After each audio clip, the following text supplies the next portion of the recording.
আমরা সেটা কিন্তু দ্বার প্রান্তে এসে গেছি। আমাদের কথা হচ্ছে আমরা যে জায়গায় আসার কথা সেই জায়গায় আপাতত আমরা এসে গেছি।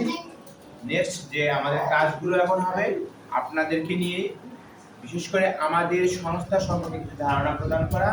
এবং আপনারা অনেকেই যদি বলেছেন, আপনারা অনেকে ট্রেনিং করেছেন, আমাদের যুগান্তর অফিস সম্পর্কে অনেকের ধারণা আছে এবং আমরা একটা প্রকল্প নিয়ে কাজ করি, সেই বিষয়টা নিয়ে আমরা আপনাদের সাথে আলোকপাত করব। সর্বোপরি কথা হচ্ছে বাঁশখালীর লোক, বাঁশখালীর জনগণ, বাঁশখালীর যে পিসগুলো আছে, হ্যাঁ, তারা মোটামুটি বিভিন্ন এনজিওর সাথে সম্পৃক্ত আমরা জানি। আবার অনেকে বলে যে কনজাক্টিভ, অর্থাৎ ওনারা বাইরে কম বাইরে হয়, কিন্তু আসলে সেটা না। দেখা যায় যে বিভিন্ন এনজিও কিন্তু সবার সাথে একটা সুসম্পর্ক আছে। তারা সর্বত্র দল করেছেন, তারা লোন দিচ্ছেন, সঞ্চয় করছেন, ডিপিএস করতেছেন, তাদের সাথে সবারটা যাওয়া আসা একটা সুযোগ আছে। বাঁশখালীতে মোটামুটি ৪৬টা ৫০টার মতো এনজিও কাজ করে, কিন্তু আপনাদের সাথে কাজ না করে তারা বুঝতেন না।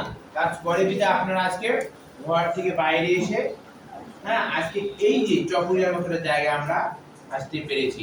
চকরিয়া ফেরিচুট সেন্টার, এনারা কিন্তু আমাদের প্রতিবন্ধী নিয়ে কাজ করে।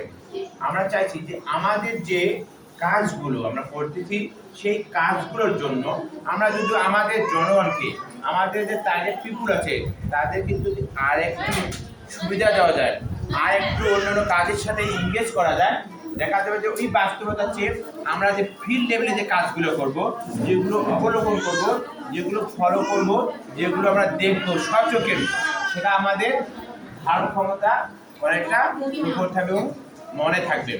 সেই প্রেক্ষিতে কিন্তু আমাদের আজকে এই সার্চ অফিসে আসা। তো মূলত আপনারা জানেন যুগান্তর সমাজ উন্নয়ন সংস্থা মাইক্রো ক্রেডিট নিয়ে কাজ করে। হ্যাঁ, মাইক্রো ক্রেডিট বলতে লোন, টাকা পয়সা, আপনারা কিস্তি দেন না, টাকা লোন নেন না,